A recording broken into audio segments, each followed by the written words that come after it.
but she began to call others. She said, I'm going to have 2 or 3 on this line, like the man said. Just so happens that one of the women she called couldn't make it to church that Sunday. So she had a chance to share with that woman. That woman jumped on board and she said that the power of God fell on the phone with those 2 or 3 women that she had got together because she followed the instructions of the man of God. You see? So Jonah is all about following the express instructions of God. God blesses, when you pray, but if he gives you a specific way to pray, and a specific time to pray, if he takes the time to give you details, it is very important for us to follow those details. So here's Jonah. Jonah's in trouble. Instead of Jonah following the express instructions to go to Nineveh, he goes to where? He goes to Tarsus, a place called Tarsus. We know why he didn't want to go to Nineveh, right? Why didn't he want to go to Nineveh? He didn't want them to live right. And what else? Tell me, he didn't want them to be saved. Why didn't he want them to be saved? Because there's some people who weren't in here the last time Brother taught this. Why didn't he want them to be saved? Okay, a love upon God's people. And what else? This is all true. These people were, if you study a little bit of the history of Nineveh, they were vicious people. They fought. The crime rate was high. They had a lot of stuff going on in Nineveh. It was a whole lot. They worshiped the fish god. For those of you who didn't know, there was a god of fish and the sea. So they would worship this fish god. So they were going around and they would do all these crazy things and they would worship to this pagan god and they were roughing each other up and it was stealing, it was debauchery, all kinds of stuff going on in the streets. And Jonah didn't really appreciate those people too much because, 1, they didn't do God's people right, didn't do his people right. And 2, they were just such a heathen people, he wanted God to get them. You ever know somebody, some people don't want to admit that, but sometimes you want God to get them. You say, God, he even say it like this. Lord, I'm doing all I know to do. Look at them over there, they're prospering. Look at them over there, they look like they're having a high old time. Look at them over there, they got a new house. I'm still jammed up in this little apartment, and I'm paying my tithes, and that person over there, they ain't doing what they're supposed to do. Look at them, they look blessed. God, so that's the other side of it. We tend to do that. David even prayed stuff like that God break their teeth. Let them walk around like a foot out of joint. Sometimes we wanted certain things. I hate those that hate you, that hate your ways. Sometimes, he would take that kind of stance. So Jonah says, I'm not going. He goes in the opposite direction, the farthest he possibly can go, trying to go to Tarsus. And what happens? Let's catch ourselves up with the story. What happens? He's on the boat. A storm erupts. What happened? A storm arises. All right? Always sobering when you get a storm in your life, right? A storm arises, and tell me about the people on the boat.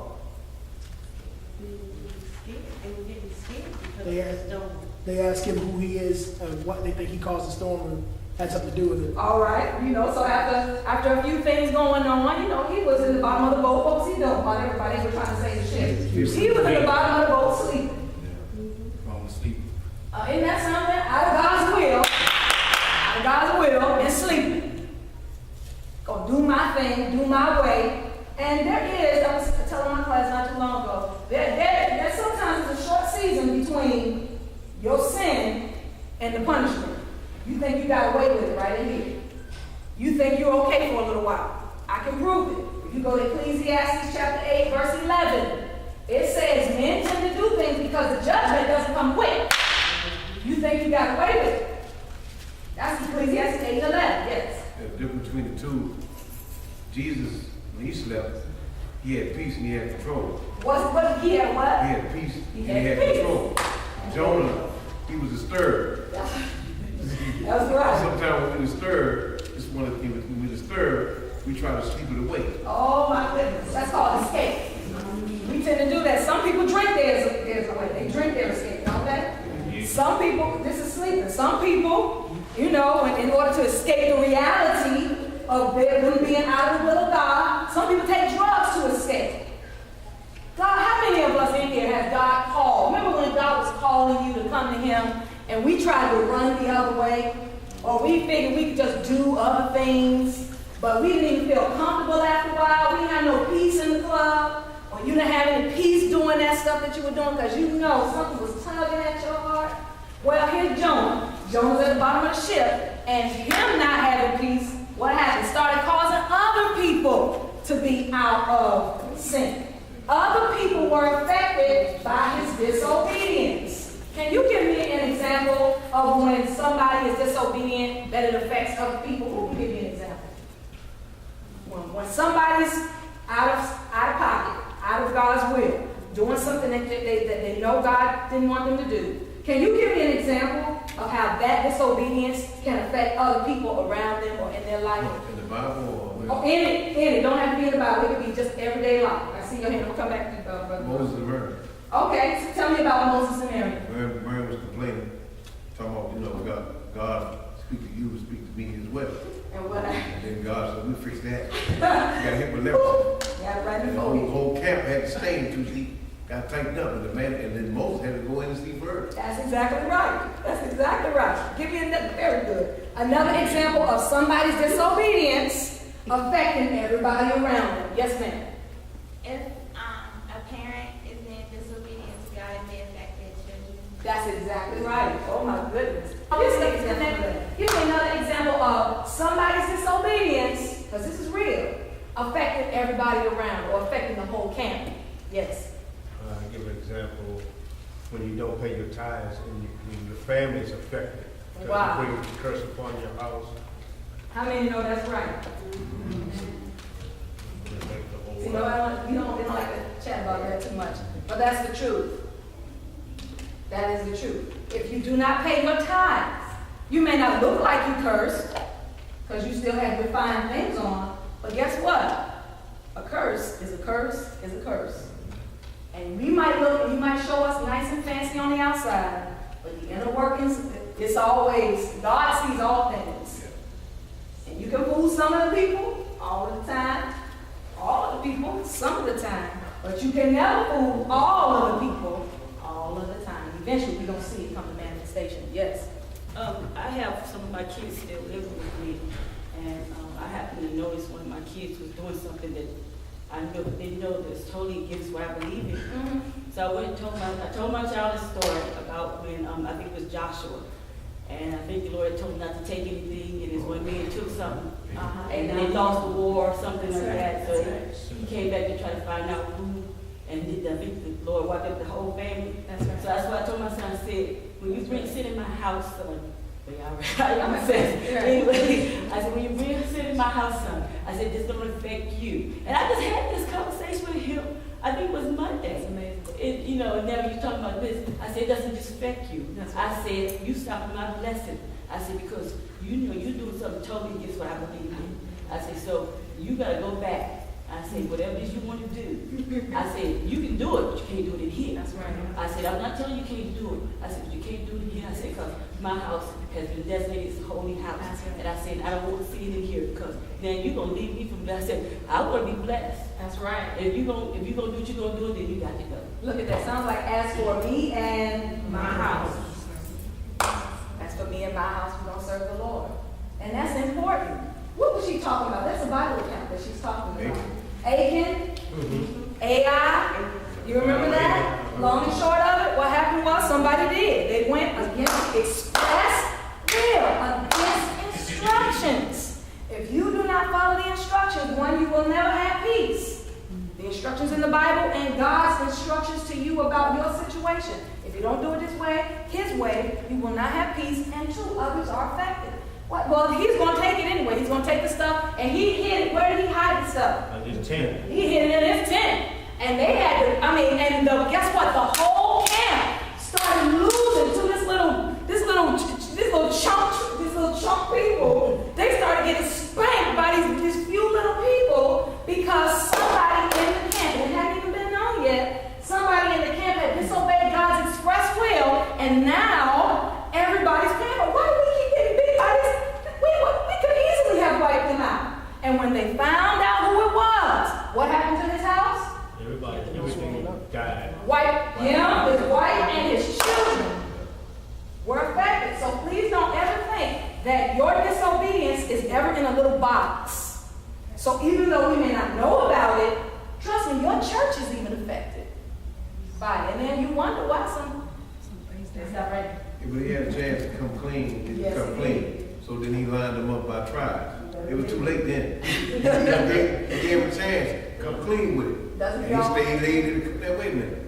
God talking to the man of God, the prophet of God. That's right. And here it is, you still laying back in the cut. That's right. Like, it ain't gonna happen. That's right. You know, and that's what happened. God gave us opportunity.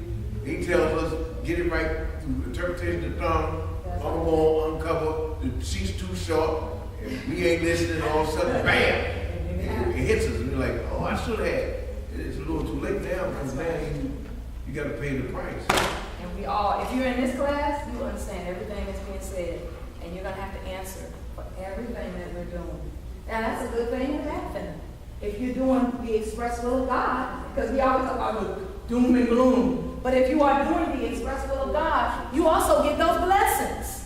That's very good. Are there any others that you can think of? I can give you a real current event kind of one, especially one for young adults and teenagers. If you in the car with somebody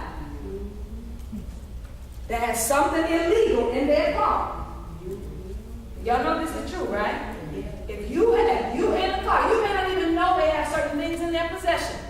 But if they take you out of that car and they search that car and they find contraband, they find an open container of alcohol, they find an unregistered weapon, guess what? Everybody in the car goes down to look. So here we have Jonah on the ship. And now, these people who don't know what's going on are being rocked. They're being rocked. And they're throwing stuff overboard. And they're praying to their different gods. You see that? And here comes Jonah. What happened? They cast lots. And what happened? They find out that it is. They find out after they figure who it is.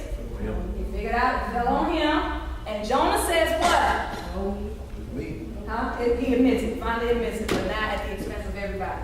They don't want to throw him overboard. I thought that was nice. They didn't even say it, and they didn't want to throw him overboard. They did not worship the true living God, but they did not want to throw this man overboard. You see? But they realized the only way that they could save themselves was to go ahead. And he said, no, so he's cast overboard. What happens? This is for those who don't know the story. A big fish comes by. Big fish prepared by God. What would you do? What would you do if you're out? You're on the beach. You're on the beach. It's summertime. We're at Ocean City. Right? What would you do? You out swimming. Splash, splash, splash. Gobble. Right. Splash, splash, splash, dog. And this fish, this prepared fish, out of nowhere, you just and behind you don't see the teeth coming over. And people are, you don't know where everybody else is splashing and going, but all of a sudden a prepared fish comes and swallows you. What do you imagine? Now use imagination right here. Let's take a commercial. What do you imagine is in the belly of this whale? Put yourself there. I need you to imagine yourself in the belly of this whale. Tell me what you see. What does it smell like? Fish. Dead fish. Tell me what it smells like. I need you. Come on, you got to be Bible study. Them garbage trucks be driving by. Woo! You never driven behind a garbage truck on a hot summer day. Yes. I see everything, surfboard. Right. You probably see body parts in there. Other people. You see what I'm saying? What does it smell? It stinks in there. What do you see? Tell me what you see. Darkness. It's dark in here, isn't it? Hell, if you don't say, you can't say. Wow. Another set of eyes looking back at you. Good gracious alive. Tell me what else. Somebody in the back. What do you see? This is good. I mean, because this is the terror of being caught. This is the discomfort of being caught right here. Tell me what's under your feet. Tell me, talk to me. Body, fish is in here. Because, by the time that fish swallowed him up, the sandals came off. What is he smelling in? Ooh.